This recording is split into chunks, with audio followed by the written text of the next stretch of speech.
I just think, like, without meaning any offense, men should not be the standard by which we measure things. You know, we're holding men to a ridiculous toxic masculinity standard, so... How do you feel as men? Today's guests on our podcast are MADHVI RAMANI and Rina Grob, hosts of the feminist podcast Misinformed. And you know, you need more of a system change so that you look at the most disadvantaged women rather than just, you know, rich women from rich countries. In Berlin, there's kind of this thing where, like, you know, the environment and this and this and this and this, and then they're taking a shit ton of coke without thinking about, well, where does the coke come from? You know, who's suffering so I can have this coke? Yeah. How do you feel as a German how the current government is dealing with the conflict? What the current government is doing and sort of the public discourse and how we're treating all of this really shows that as a country, we have learned nothing. Welcome, everybody, to another episode of the Guten Tag podcast, the podcast where we invite interesting people that inspire us, and I hope they will inspire you as well. Like in every episode, my name is Luardo, I'm the host, and with me is Benji. Hello, Luardo. So today we have very special guests. Hello, my name is MADHVI RAMANI and I'm a writer. And my name is Rina, and I am interested in the intersection of feminism and pop culture. And together we host the Misinformed podcast, the easy but smart way to stay informed on feminist matters. Yeah, it was nice to see you again. It's so nice to see you after so many years. Yeah, I think it's been like 5 years, I don't know. Yeah, you've had another child in between. Yeah. Sorry, long time has passed. And it's very nice to meet you also, Rina. Yeah. I was listening to your podcast and you have already 163 episodes. Yep. So quite impressive. Yes. We started off with this podcast thing recording. We said, well, we'll just release one a week. Mm-hmm. And then we didn't realize how much work that was. Okay. And then so this year we were about to burn out. So we were like, we are now releasing one every 2 weeks. Well, you come from London, and you come from München. Yes. From Munich. And I would like to ask you both first, why Berlin? Well, I moved here to be a writer. Mm-hmm. Okay. So an artist. It's a good place to be an artist. I moved here like 14 years ago. Okay. So at that time, it was a place where it was a playground, and I feel like the city was forming itself, and I was forming myself as well, in a way where there isn't the pressure of London, because because London is a place for high achievers, and I feel like Berlin is a place for low achievers, and I'm a low achiever. No, but like, you know, it gives you more time and space, and you don't have to produce and be the top artist and be so competitive. I'm not a very competitive person. I'm more like, I take things slower. And so for my creative development, it's a really good city to be in, and to be surrounded by so many other artists who are just so confident in doing their own thing without thinking about, you know, will this be the next big thing, you know? Okay. So regaining that joy of creativity here. We were talking a couple episodes with Daniel Stern. Yes. Of Podfest. Yeah, exactly. we know him. And he was mentioning something like, in Berlin, you can be an artist, but you don't have to be successful. Yes. Yeah. You can just be an artist. You can just be an artist. Yeah. And that's really the point of art, right? To like connect to yourself, to create, to play. And it's become very capitalistic, as all things have. But Berlin still retains some of that vibe, which is very valuable as an artist. That's what I wanted to say, that, for instance, now the art is seen as a business.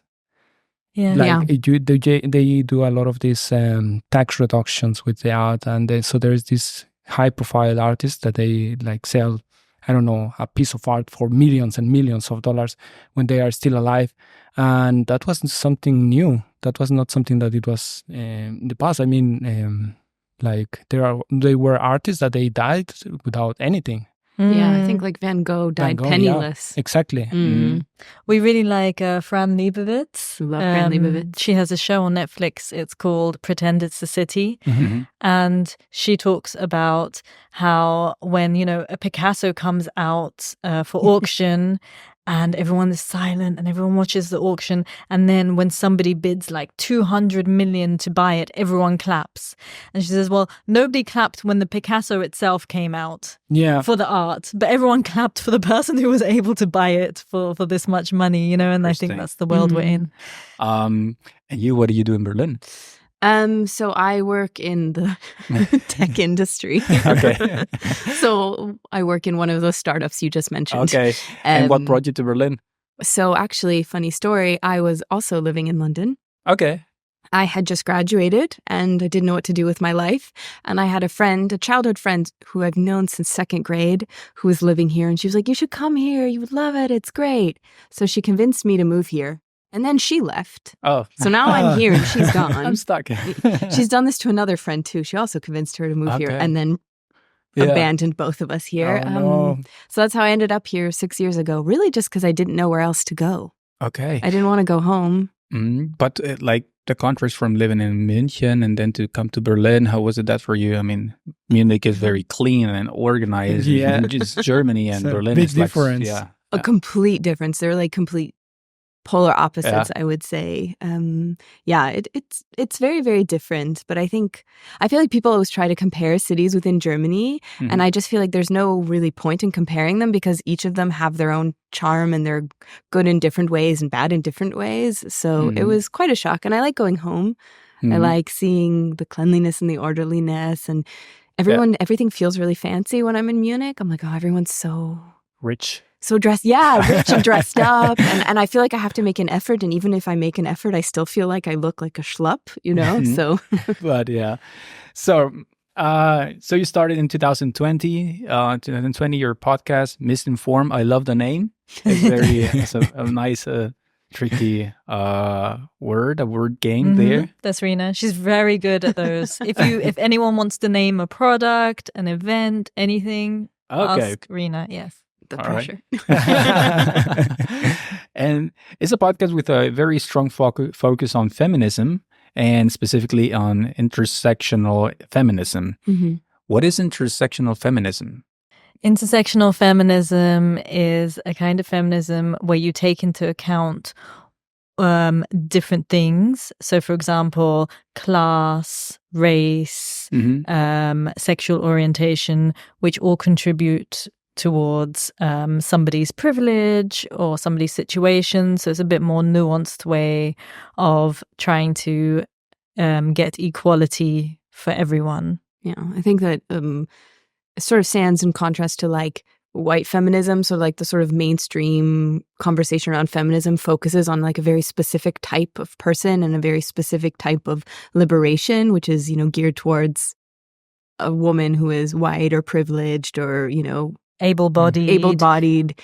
And so I guess intersectional feminism is basically taking into consideration that people's identities are varied and multifaceted, and there's so much more that impacts our lives. And, you know, people of different variations, for lack of a better term, probably a way better way to say that, have different struggles. So basically, I just summarized what you said in a worse way. The reason to look at things like this is, for example, if you just take an able-bodied, you know, white woman and think about her freedom, you know, when, you know, how she becomes like a CEO or something, it doesn't really help all the other women who, you know, around the world are suffering from environmental injustice or who are poorer or who, you know, who are making the clothes for that woman. You know, you need more of a system change so that you look at the most disadvantaged women in order to bring everyone up, and you have this different kind of solidarity rather than just, you know,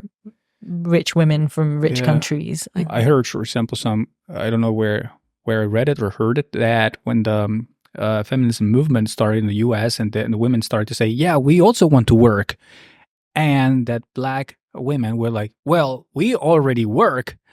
You are the only ones who are not working, but we already work.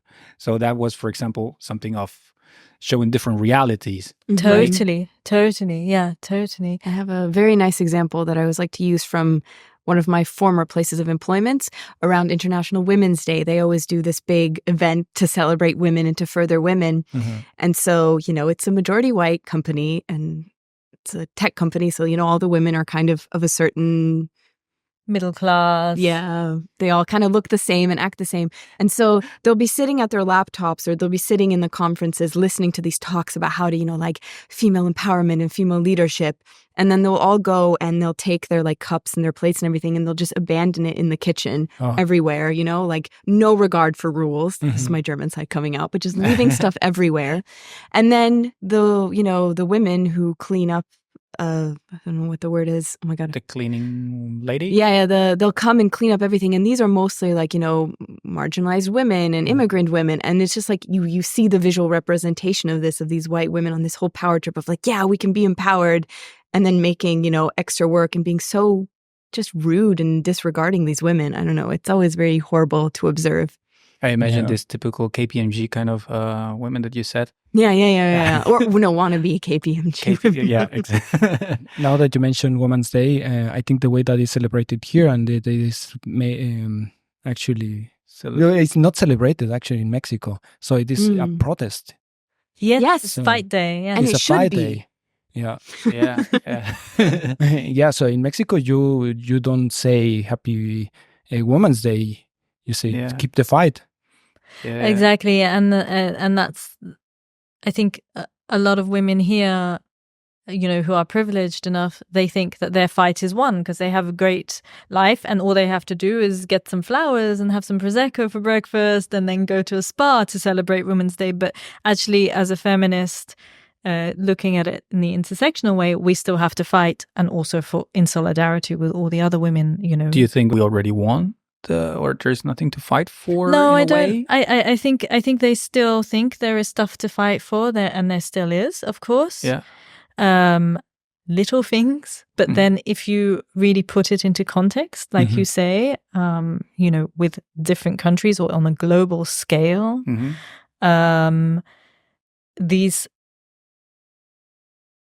these small things, it's fine to fight for these small things, but we do need a massive system change and a structural change in order to right the world somehow, that those other women who are the least privileged in the entire world and the poorest in the entire world are not going to suffer more. And so I think just fighting for your own square doesn't really help anything, including the planet, including men. You in one of your last episodes, you talk about a book called "We Were Feminist Once." Yeah. Can you tell me your thoughts about it? Yeah. So maybe a little context there. We're doing a feminist book club. So once a week, we're meeting with a lovely group of women to discuss these different books. Once a month. Definitely not once a week. That would be too much. 100% once a month. And so that was our book for last month. This month, we're reading Hood Feminism, Notes from the Women White Feminism Forgot. There we go, managed it. So last month we did Andy Zeisler's We Were Feminist Once. We had a lot of debate about the title.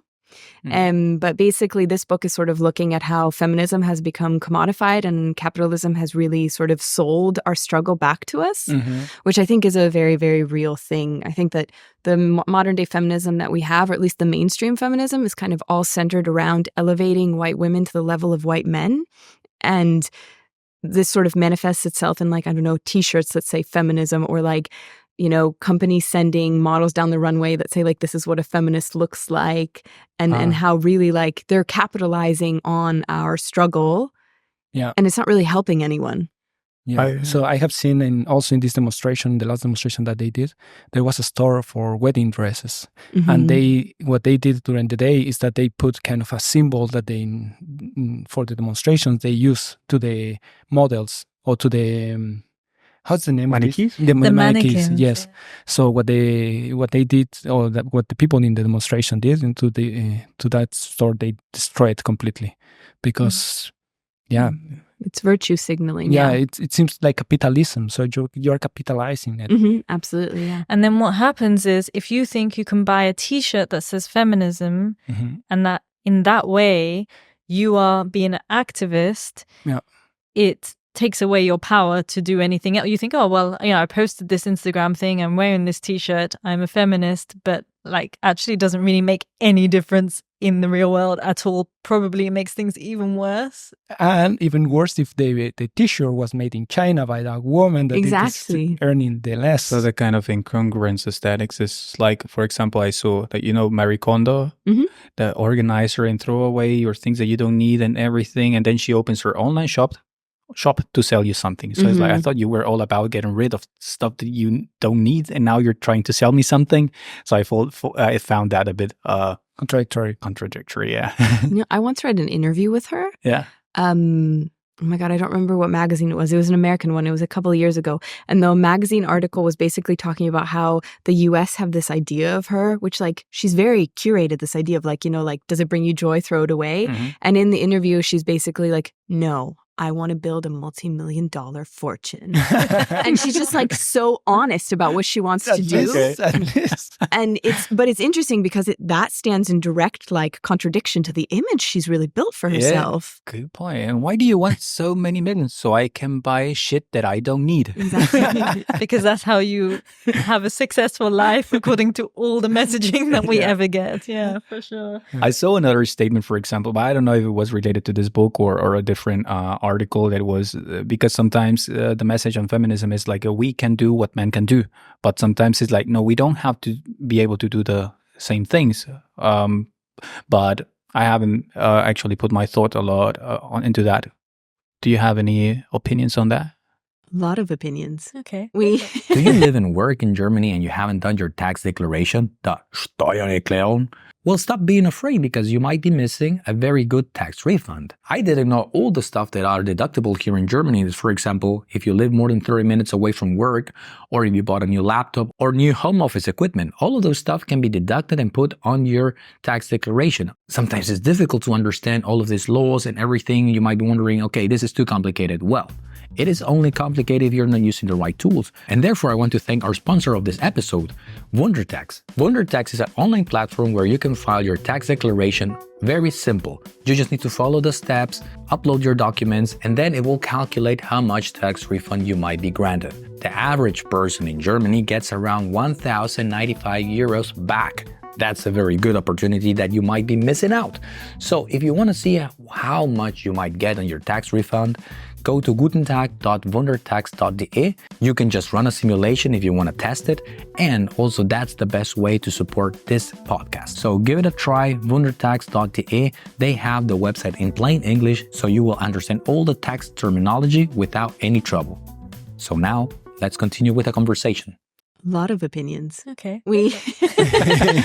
Tell us. I just think like, without meaning any offense, men should not be the standard by which we measure things. We were talking about this in one of our book clubs, actually, about how like, I find myself whenever I write Slack messages, always putting a lot of smiley faces and like, I don't want to come across as rude, and I'm really trying to be nice and pardon me, and speak in a very polite way to everyone.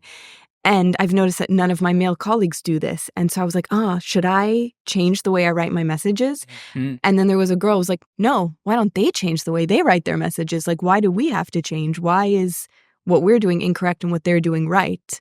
Good point. Yeah. Makes sense. And actually, that's why I also write smiley faces on my messages. Yeah. I write smiley faces, but I don't write polite messages. But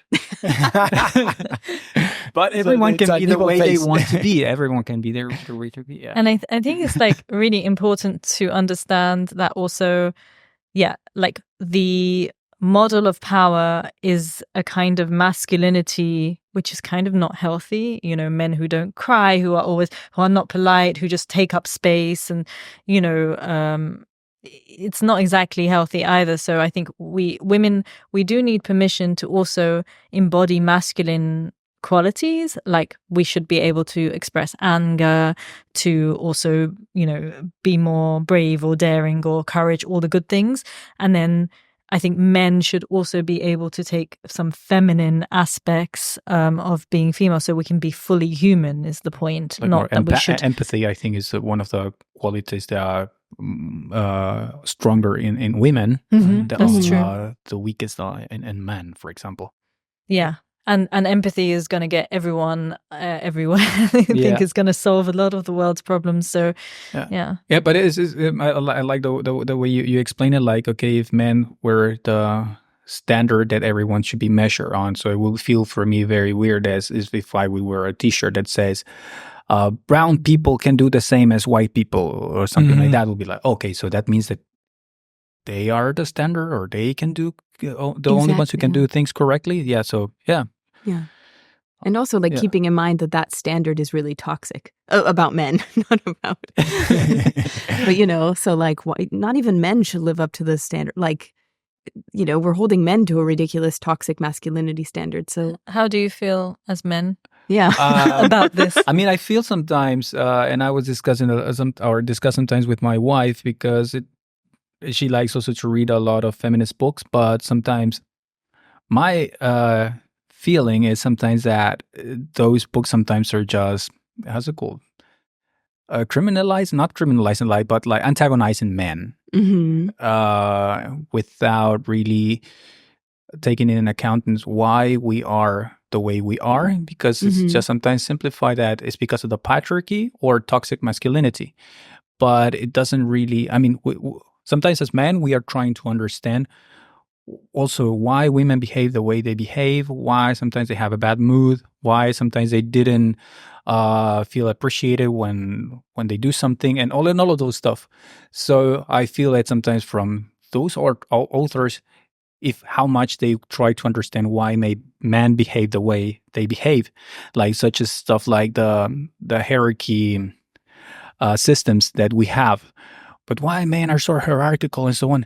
And like, I don't know, but it's good to really think why. It's not because I think toxic masculinity, but if you go back to primary school, if you see the dynamics between boys, you will have the boy who will be like, let's say, the alpha, or like the charismatic one, the one who everyone listens to, and you have the bullied one. And you don't want to be embarrassed in front of the one who appears to be a leader. And then already in that dynamics, you have already some sort of invisible hierarchy, and that builds up through the years. And then you know that if you show vulnerability at some point, since you experience it as a kid, you hide your vulnerabilities to not change your position on this invisible hierarchy that exists. And I don't know if, for example, if those behaviors or those social situations are being taken in account from the perspective of women. I think Bell Hooks, the feminist Bell Hooks, she wrote a very good book outlining exactly what you're talking about. It's called something like Masculinity, Men and Masculinity. Sorry, I don't know exactly the title, but she's got one. It's the same masculinity as Bell Hooks. And she also says, she talks about exactly what you're talking about. Like if there is, if men are as children, if they show emotion, or if they show their emotional side, they are bullied and things like this, and then this causes a certain thing. But I think that's a really good feminist thinker on masculinity too. So there are some really good books about this. I think the thing about feminist books is that, of course, we are all aware of how the patriarchal systems and these toxic systems also affect men. The difference is that, in the hierarchy of things, you've got men, then you've got women, and all the way down there, you've got like a disabled, very poor black woman or something like this, right? So you've got this hierarchy. So then for women to, they have their own struggle, which we have to be in solidarity for and fight for, rights and abortion rights and all these really life-threatening things. And men's lives are also threatened by war and all of these things as well. And I think what's missing from the men's side is that men are not so open to organize, because of organizing means talking and showing vulnerability. So how do you get over that? As a man, or as a group of men, or men with other male friends, because you also need to organize. But we as women, we can do some of it, but we can't do everyone's job for them. You know what I mean? But I think it is definitely taken into account by feminists. And I think that's one of the big misconceptions about feminism. It's just like, oh, it's just against men. But actually, that's not true. Like, absolutely not. Like, it's a certain system we're living in, which is, I think, just damaging to everyone, that doesn't allow men to be vulnerable, that doesn't allow women to be angry, so many things, and we're all affected by it. So like, we should all try and embrace our own humanity and fight our fights. Amen. What do you think about the people that is taking advantage of the feminism? Taking advantage of feminism. Yeah. For instance, I don't know, sometimes they use it for politics as a weapon. Oh, they use it for this happened recently. You talk in your episode a little bit also something that might be related. The weaponization of sexual assault, I think, of sexual violence is what we were talking about in our last episode, and about how people how people pretend to care about women and rape when it suits them and when it suits their agenda, and how it is really weaponized. And so they ignore it when, with certain groups of people. So it's being ignored with the Palestinians. And then it was focused on this massive New York Times story, which was proved to be like very shady. Like the fact checking was not good on this New York Times story about Israeli women who are raped by Hamas people on October the 7th with this initial attack. But I mean, the story was more or less fabricated, and it's been well documented how it, in the Intercept, they did a really good journalistic piece on how the story kind of just unraveled. And even the New York Times has admitted that, they claimed on the front page that Hamas had committed systematic violence, sexual violence. And then the New York Times spokesperson, after it all fell apart, said, well, there might have been some sexual assaults, which is a massive difference. But that was weaponization, to turn a certain narrative, and also shows intersectionality again, right? Because if one group of women is raped, white women basically, or, that matters. But then, the UN has confirmed many cases of Palestinian women being sexually assaulted, and that's being ignored because those women don't matter because of the color of their skin. So it's racism as well. And those are the systems that need to be dismantled. And it's also just like a spit in the face to actual victims of sexual assault in Israel, right? Because you have Israeli women who have legitimately been raped, and, this is like discredits them, which like women are already not believed when it comes to this story. The majority of rape cases go either unreported or unbelieved, or like policemen ask all a bunch of ridiculous questions when you come in to report something. So weaponizing it in this way is so infuriating and really insulting and just harmful to all women. Not even women, just anyone who has been sexually assaulted all around the world, regardless of nationality, ethnicity, religion, so on and so forth. So yes, we get very angry about feminism being weaponized to sort of further something. Yeah, but at least now in Mexico, there is this, I don't say fight, but the president thinks that the feminist group is against him because they go out and protest. So for him, if they are not happy and they are protesting, it's like they are against me. And so he thinks that they are used by other politicians as a weapon against his government. Like, not that women have their own agency to go out and protest things that they need to protest. Yes. Not that I think in Mexico it dies one every... I don't know the statistic, but it's quite high. Very high. It's quite high. It's very high in Mexico, Yeah, also, I mean, here... There are also situations, for example, in Görlitzer Park has been like a recurring topic that what shall the government do? Increase the security, or that always gets into the political battle because some people say, okay, let's put a fence and more police, and the other opposition will say, no, we need more social work. And what part of the spectrum are you?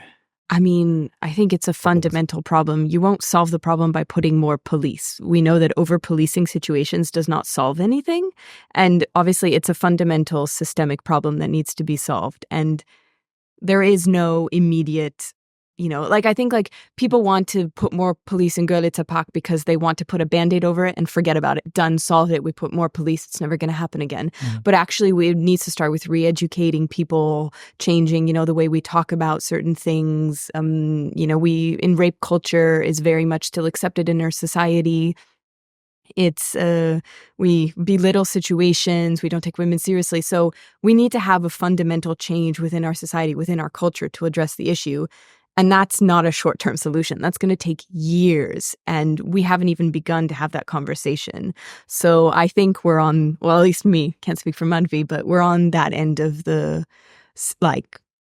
solution, I guess. Because it's a very shady park if you cross at night. It is a very shady park. If you cross during the day, it's pretty shady, actually. The things I see during the day. But I have crossed it in the night, and it's also quite scary. There's a really good book by Leslie Kern called The Feminist City, where she kind of talks about how cities are really built for men, about how every decision we make, about like the infrastructure of a city does not take anyone into consideration.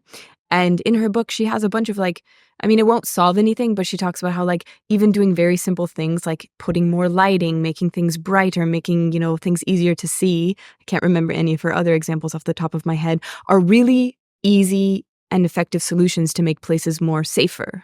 And so it's a book worth checking out. And she's got some really good suggestions. And you don't see any of them come into effect. Like parts of Görlitzer Park are completely dark. And that is a really simple solution you could do right away. Install more light, make it brighter. Yeah. And yet nothing.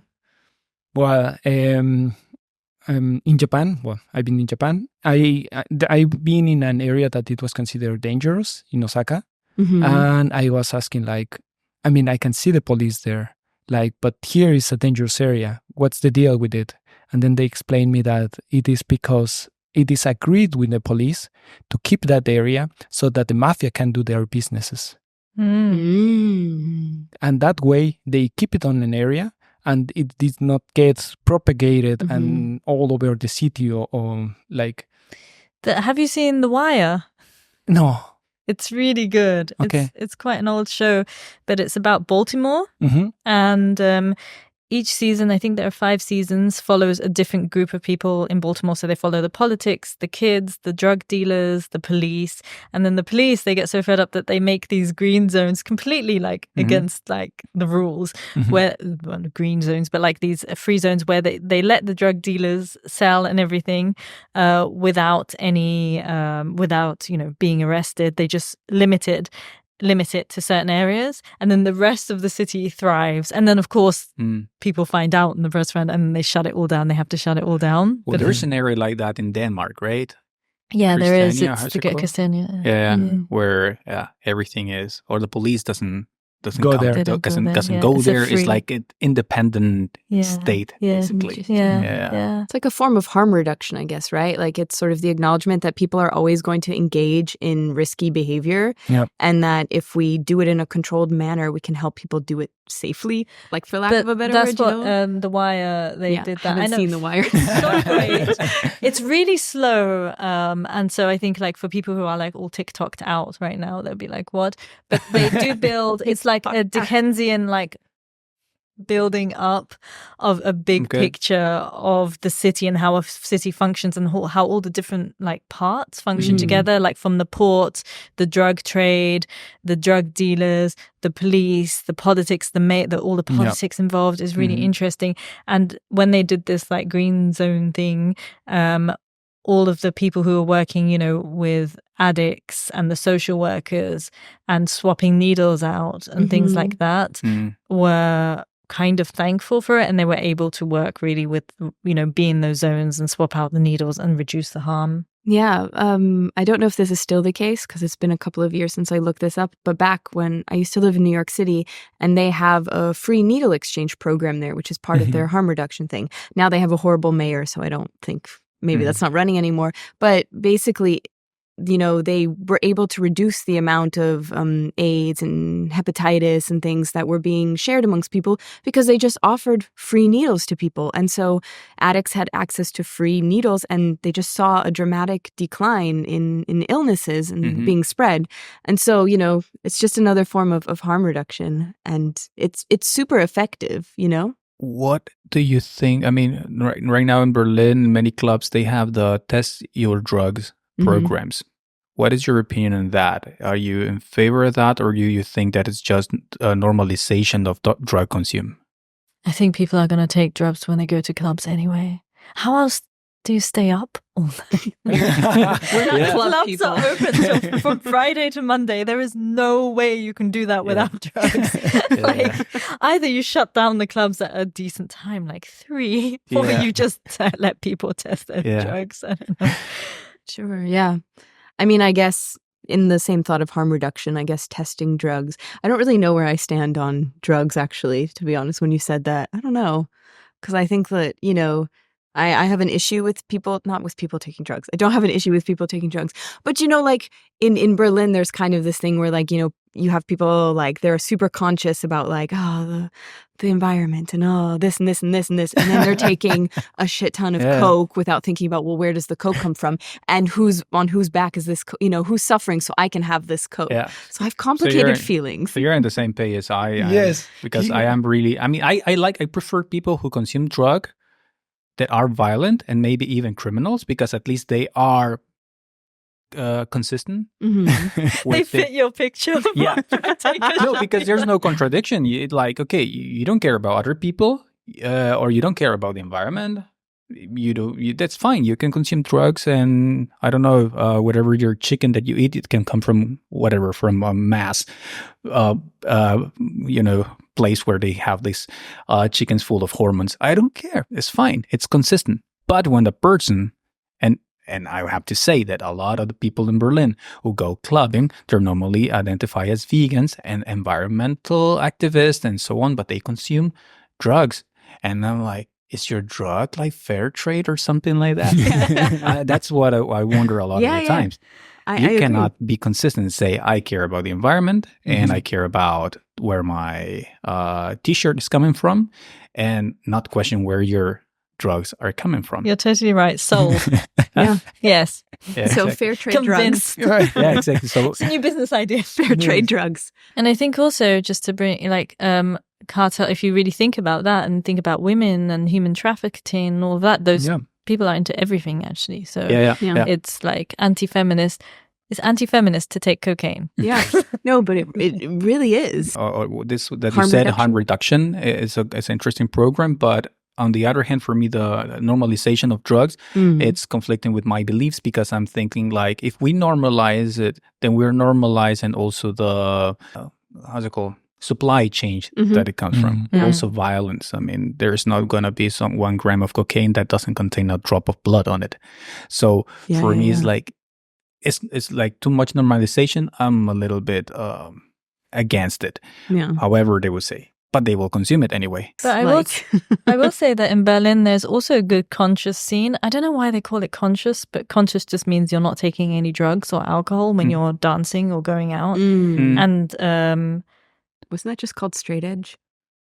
They call it the conscious back scene in the 90s. now. Straight edge, people would have the X on their hand. Yeah, but there's a whole clubbing scene and everything that goes around, on a whole festival scene, everything that is like people who are not even drinking alcohol actually. So it seems to be a bit of a counter to the drug scene, although, or maybe it's like when people grow out of the drugs, they go into the conscious movement, because I'm probably in that. But do you find a lot of your friends, because I have quite a few friends now who don't drink, but not because they're alcoholic or they just decided to stop? Yes. Because I mean, I also understand that. Yeah. So I don't find joy of drinking. Yeah, they really thought about it, because I think a lot of our socialization is around alcohol first, which is the most dangerous drug actually, like in terms of what you know. Things like that. I've never been drunk in my life. I do drink maybe 1 beer, 2 beers. I notice a difference that 1 beer can do. Like I can become more fluent on talking, but I never have crossed that line where I don't remember anything. And I don't know what is the effect that this, let's say, drug, because as you said, it's a drug, causes in other people, and maybe therefore they are like more euphoric or more keen on doing it, because I have never had that experience. I don't know if what it is, what is so cool about it. Like when you go out, for example, in Dubai at midnight to have, because you have an ice cream, it's so hot during the day, so you don't do anything, and there's no alcohol, and everyone is out drinking juice or smoothies or tea or eating dessert or having ice cream or whatever, and everyone's having a great time. Like they're all awake, they're all going through the night, they're all like, everyone's like is buzzing, and it seems like the same kind of vibe, but there's no alcohol. Or have you ever seen Mormons? Mormons. Well, Like Mormons have a great time. Do they? Yeah, without alcohol. Yeah. But with our friends, I mean, in high school, I mean, before at the beginning, nobody used to drink, and there was one point where they started to drink, and when they were allowed by law. No, even before, maybe. because it's like it always started with one time getting drunk. Because I remember very good, they said, "Oh, we just got a bottle from someone's dad and we got drunk." And I remember since that day, it was always a thing about getting drunk. And then there was moments where we were thinking, I never drank back then, but we were always reflecting how what kind of thing we used to do when we were not drinking, or the activities were not around a bar or anything. We were like more physically active or even more creative most of the times. Yeah. True. Is alcohol kind of integrated into Mexican society? Yes. Yeah, because like I think like I'm from South in Bavaria, where like beer is like its own food group, like it's holy, and so it's super normalized. Like you don't really think of it as alcohol. Like it doesn't really have a novelty to it in the way I feel like it does other places, because it's just seen as like, you learn from a very early age how to drink, for lack of a better word. Yeah. I hate beer. Like I'm from Bavaria and I hate beer, which is that's like a sin. Yeah, it's a sin. I think it's disgusting. She didn't come here voluntarily. She came here because they expel her. Exactly. But then when I went to university, having grown up in a culture where it's like very normalized and people know how to not know how to drink, but like they understand beer and it's not, I get to drink. It's like, oh yeah, beer. And then going to the US where people like, it's so controlled and it's so forbidden. So people, when they leave home, they will get hammered and they will end up in the hospital. Like they go in, and it's interesting how the way you learn and the messaging you receive around alcohol really contributes to this. Because like I was shocked when I got to the US. I was like, you're drinking beer? Like everyone's like, we're gonna drink beer, and I was like, okay. What? What's the big deal about You're drinking beer. For me, it was surprising also in UK. They were drunk like super early. Yes. Oh yeah. It was unbelievable. Like not even 10. But yeah. Because we don't have food culture. So we go straight from work. So you finish work at like 6, then you go to the pub. You just go to the pub. And then at the pub, you might pick up a pack of crisps or something. But you're just drinking from like 6. Yeah. By 10, you're really drunk. Yeah. Oh, okay. Because but if you go home to change and then go back out again, the pubs close at 11. Yes. So it just, the whole thing doesn't make any sense. You just go straight after work and then you just drink yourself into oblivion and then pass out and then wake up and work the next day. Don't go to the UK to live.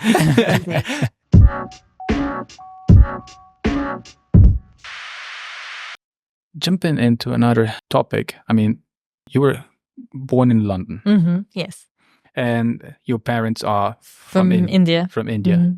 And how was growing up there, having these two cultures in yourself? How do you combine your traditions from before with the lifestyle of London? Yeah, a bit confusing. But I think London is full of Indian people and equally confused people. So like I grew up with a lot of other Indian people, so it was fine.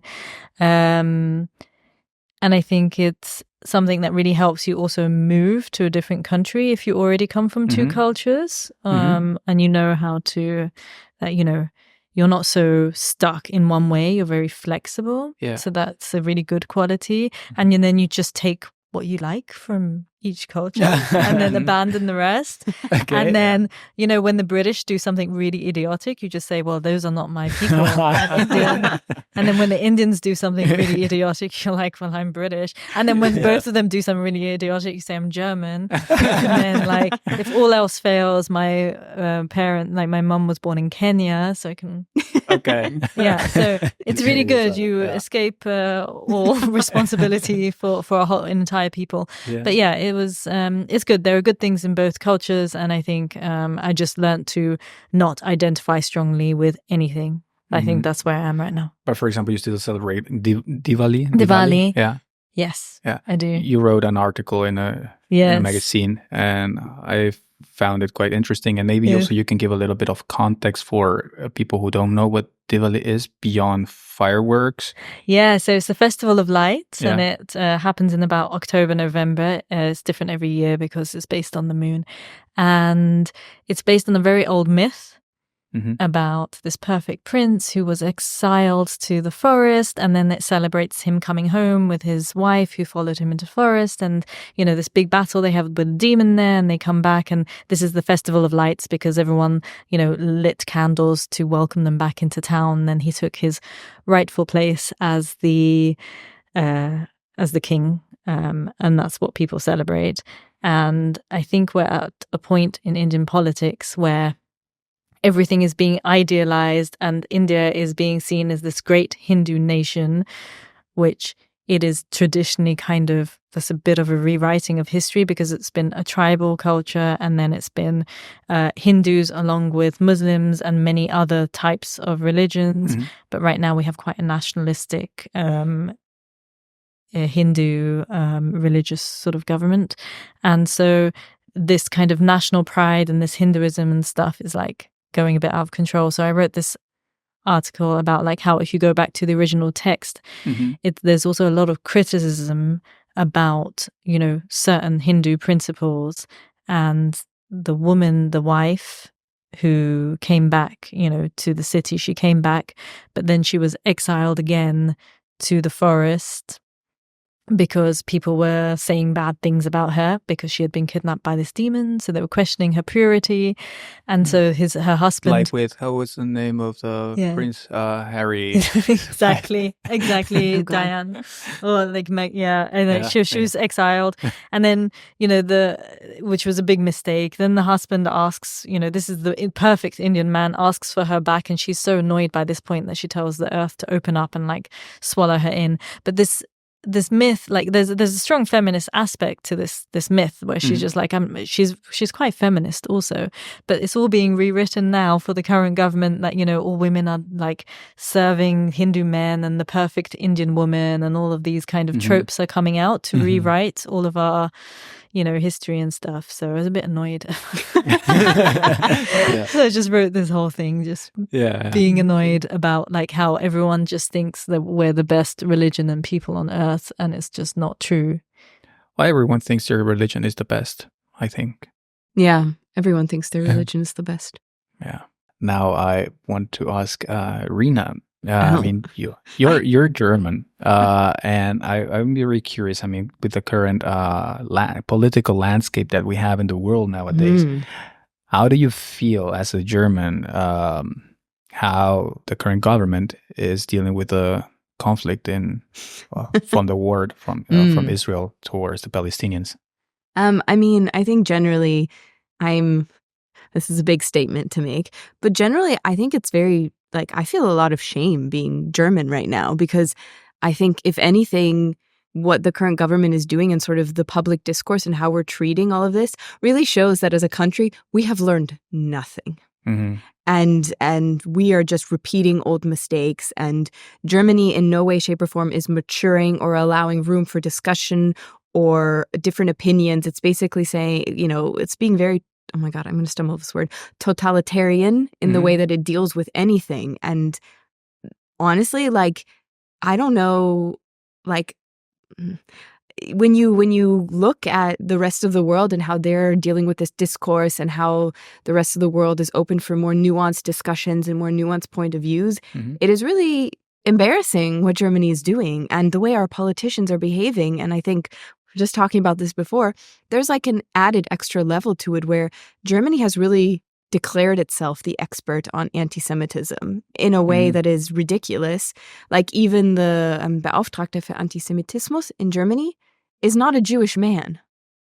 So you have the person who's supposed to decide in Germany what is anti-Semitic and what is not, telling Jewish people they're being anti-Semitic. And you're like, how have we ended up in this situation? Like, everyone needs to take a breath, take a step back and look at themselves and think, okay, what is useful and how do we progress from here? Because we cannot continue the way we are. Also, I mean, there were like very moments where I thought this is a bit, looks like a bit like a dystopia or something. Like, I guess you read what happened on the Berlinale.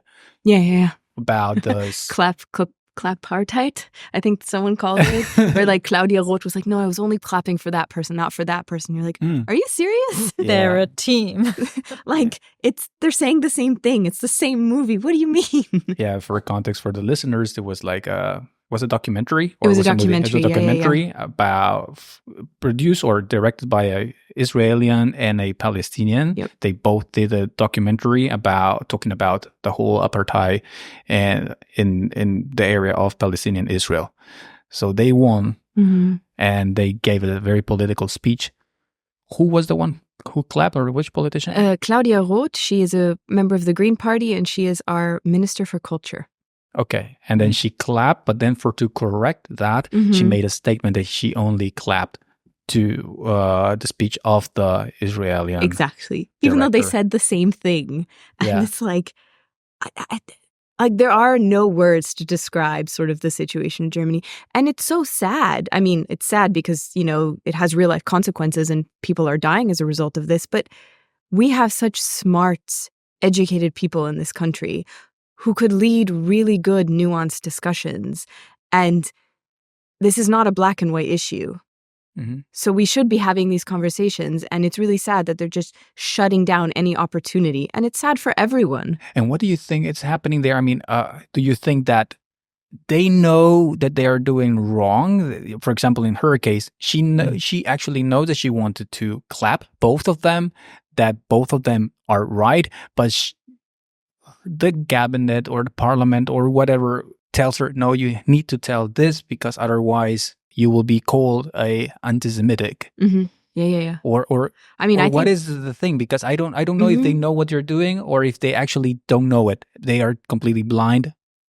I think they are blind. I have to say, having spoken to some German people, they are very convinced of a certain story. And the thing is, with the human brain, we don't like changing our stories. Like, you know, you like to have a definite, okay, so Israel is good and everyone else is bad and we should never criticize Israel, and that's the story. And to admit that something is wrong in that narrative also will make you question everything about yourself and your beliefs and your identity. So I think it's easier for people to stick to the story that they think is true, or the things that they've decided. And I think a lot of research has shown that you can't convince anyone with facts actually to change their mind. They just believe whatever they believe. And that's the same with a lot of Germans. And I believe these people, because the problem is, if that person who's in government really admitted to herself, first of all, that she, was wrong, she would have to admit to herself that she's a bad person because she is upholding and furthering a genocide, basically. And does she want to believe that about herself? I think it's easier to believe a lie. It's like people in cults or whatever, it's just easier to stick to.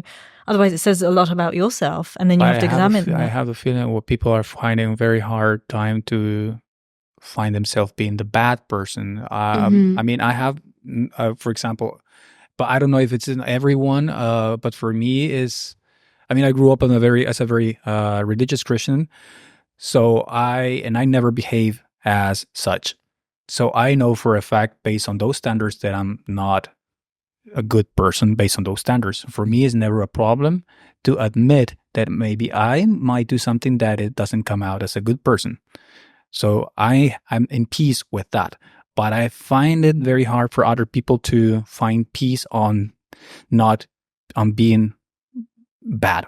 And I feel like a lot of people just want to lie themselves and create a narrative to be the good ones all the time. Because we don't really have a culture of nuance in that way. We're really taught from an early age on there's good and there's bad. You know, you see this reinforced in every Marvel movie ever made, like in Hollywood. It just like in every aspect of our culture, it's really reinforced. You're either a good person or you're a bad person. And so I think it's really hard if you think you're a good person to admit, oh, I've done something wrong, I've done something bad, because we don't allow for those gray areas, you know, like we really strip each other of our humanity of saying, well, we all do shit things sometimes, or we all make mistakes, or we all think the wrong thing. And there's nothing wrong with saying, oh, I was uninformed, or I made a wrong decision, because it's such a dichotomy, you know, it's one or the other. You can't be both. I think also some people just don't care. Like, they just don't care. They're looking after their own interests, like their own security. They care about their own little world. It's lack of empathy, I have to say. And they don't care about those people.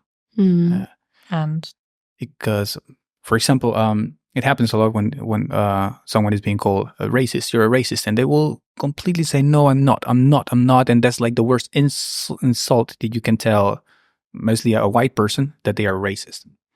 And it plays a different role maybe on them. That if someone tells me, "Hey, you're a racist," why? What did I say? That. Oh, okay. I didn't notice. Or I have said some racist stuff. Okay, or behavior. So I didn't know that. But I will never say like no, never, or stuff like that. And also happens with the same thing, I think, with anti-Semitism. It's the worst thing you can call a German, probably, because it's it has been taught since probably school and high school, and reinforced through all the education that that's the worst thing that you can be. So the fear of being called anti-Semitic may be so big that you are willing to change your statement that you only applaud the Israeli person. But it's anti-Semitic also. It's a fetishization, actually. It's anti-Semitic to also just clap for just the Israeli, actually. And it's also anti-Semitic that, like, Jewish voices for peace in this country, or like a lot of artists, there's a really good Instagram account called Archive of Silence, which shows not only the Palestinian artists and writers who have been silenced, but the Jewish and Israeli artists and writers who, because of their views, have been silenced in this country. That's also anti-Semitic because they're not the right type of Jew, basically. But it like completely, this kind of loops back to what we were saying at the beginning about the like sexual assault thing. It was like, anti-Semitism is a problem. And that's what we should be talking about, not whether or not Claudia Roth clapped for the Israeli or the Palestinian person. It's like, we're having the wrong conversation. So like, I think that was just like a really flimsy PR attempt to like control the narrative, because she knew she was going to get shit for it. And so they were like, how can we spin this? So if you look at Oyun, for example, which is this culturalist institution we have in Berlin, they try to organize an event with Jewish Voices for Peace about the situation in Gaza, obviously with a pro-Gaza stance. And then a person from the AFD made a complaint about the event to shut it down. And a lot of events that are organized by Jewish people are shut down by people who are very right-wing. So they're using, like you were saying, you know, people who use feminism as a weapon. I think anti-Semitism is being used as a weapon by the right so that they can then peddle an anti-Islam narrative too. Because then they're saying, oh, all the anti-Semitism is being imported by all the people from the Arab world, which is absolutely untrue anyway. I mean, we have such a big AFD. How many percent are we at now? 30% or something ridiculous? There was an article that said that if they were do election today, they will win at least a second place. Yeah, right. So mostly anti-Semitism falls into racism, falls into the AFD territory, and mostly that's white German people.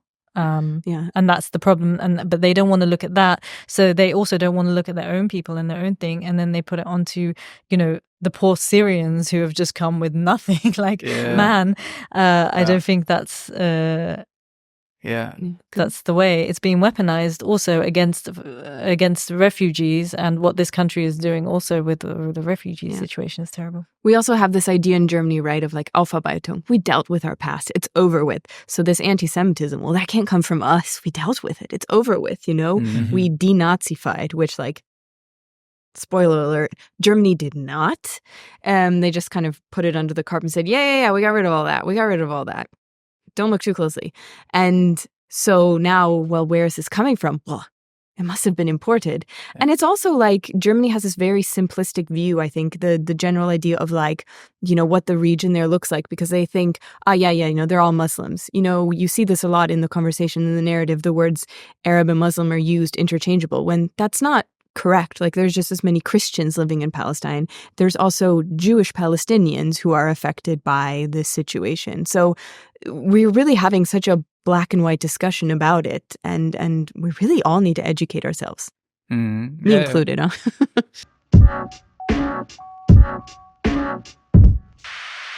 And now I want to have a more fun topics, and that also can give also something to the community who might be interested in living in Berlin or who lives already in Berlin. So we have here some papers with some topics. You will either one of you two will pick up one paper and with a topic, and then we will talk about that topic or discuss about that experience that is here in these papers. You want to go? Yeah. Yes. That one. Let's see. What does it say? Should we read it out? Or do you want Okay, to? there. So, Yeah, read it out. Yep. How much money do you need in Berlin? Oh, that's a good question. I guess it depends on Your lifestyle. your lifestyle. Yeah. Mm-hmm. I don't need much. I have a bike, Mm-hmm. so I don't pay for public transport. Mhm. I shop at Eurogida.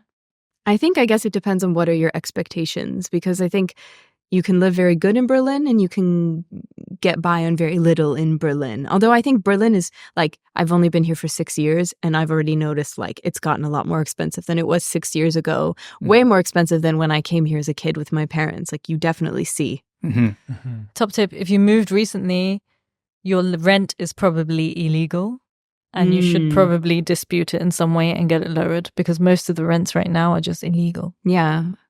I don't even know what is the average, like what rent should be. But It should be the average. You can't go above a certain average of the area and also the previous tenant. And there's like a lot of rules, but because I think a lot of people move and they just want something, they just pay whatever and it pushes up the rents. And you should really fight that, because actually it pushes up the rents for everyone. Yeah. Mm-hmm.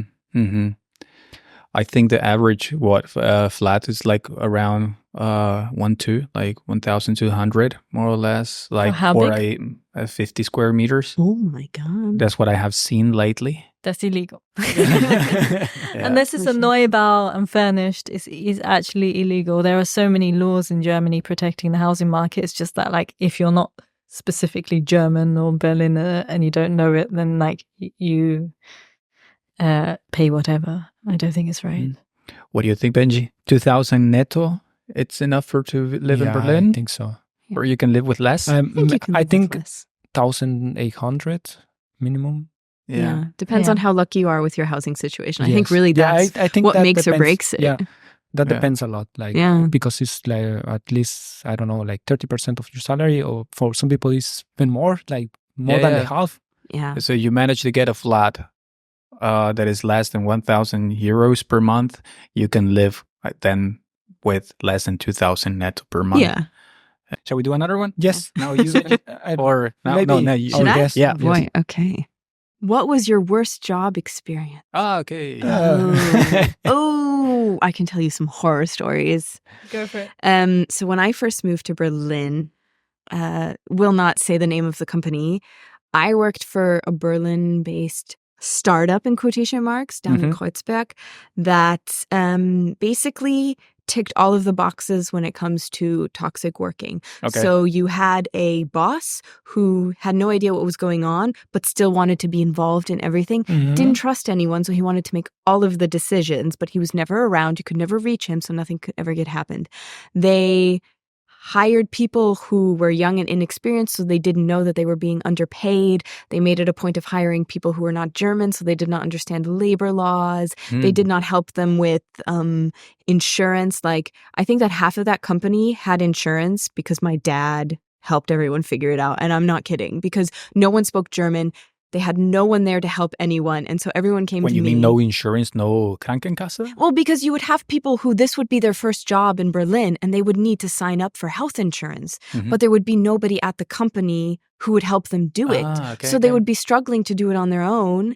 And then they all came to me and I was like, oh no, this is an adult thing. Let me ask my father. And so then I would like forward all the questions to my dad and my dad would respond. So I literally think like my dad helped at least 10 people in that company figure out their health insurance. And then when COVID hit, they took advantage of it hardcore. They, put everyone on Arbeitsgeld Null. No, not Arbeitsgeld, on, what is it called? Kurzarbeit. On Kurzarbeit Null, but they still asked everyone to work full time. And just everything that company did from the beginning to the end, illegal. Wow. And I wish I could say their name without the risk of being sued. Okay, you can tell me later. I would highly advise, and like nobody worked for them ever. And they're still around. Oh, they're still around. Don't know how. They're like vermin, they're like a cockroach you cannot kill. And if you go into Glassdoor and you search for them, terrible ratings. There are so many companies with the same situation. Seems to be standard in Berlin. Oh my God. Unfortunately. So that was my worst work experience. Yeah. MADHVI, yours?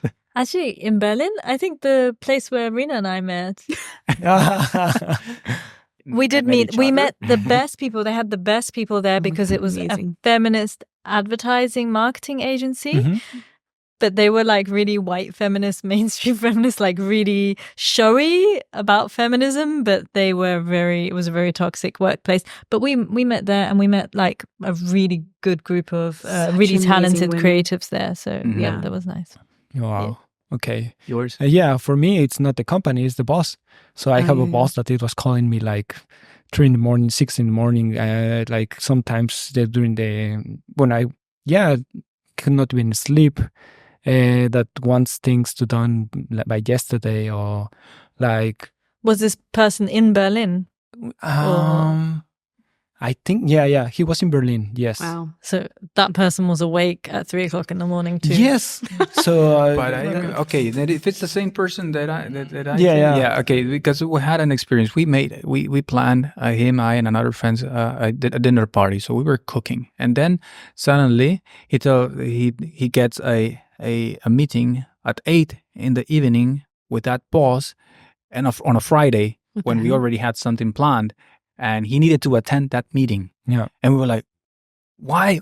It's Friday. It's already 8. We already had something planned. This guy, why on a Friday he will call you? And then at the end, the meeting was not even that relevant, right? No, it was not that relevant.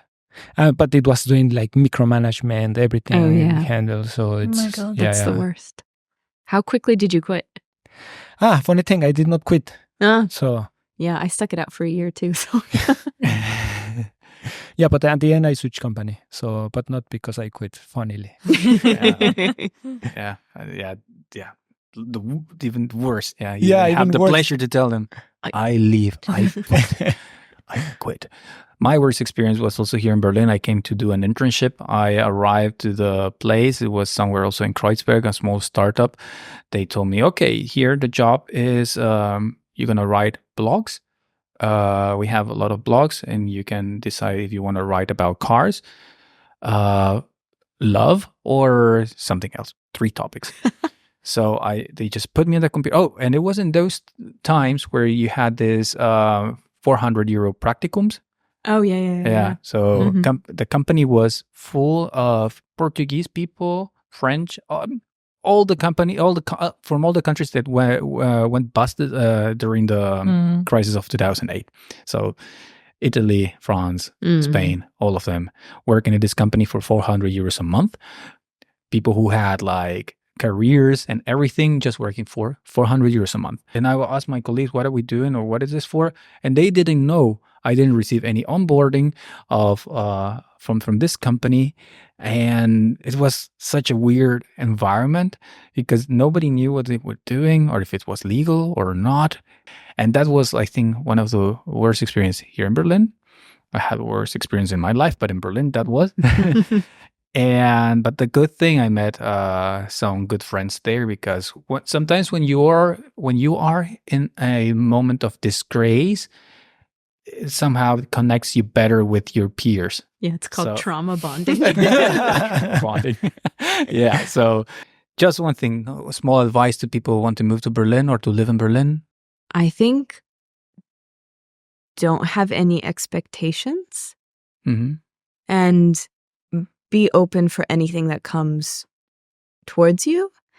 I also, maybe this is not a word of advice, but just a personal opinion, it's really important that you learn German, and you will, life will be easier if you learn German, both bureaucratically, but also you'll be able to do your own health insurance and just learn German. I would say if a German is really mean or rude to you, don't take it personally. Yeah.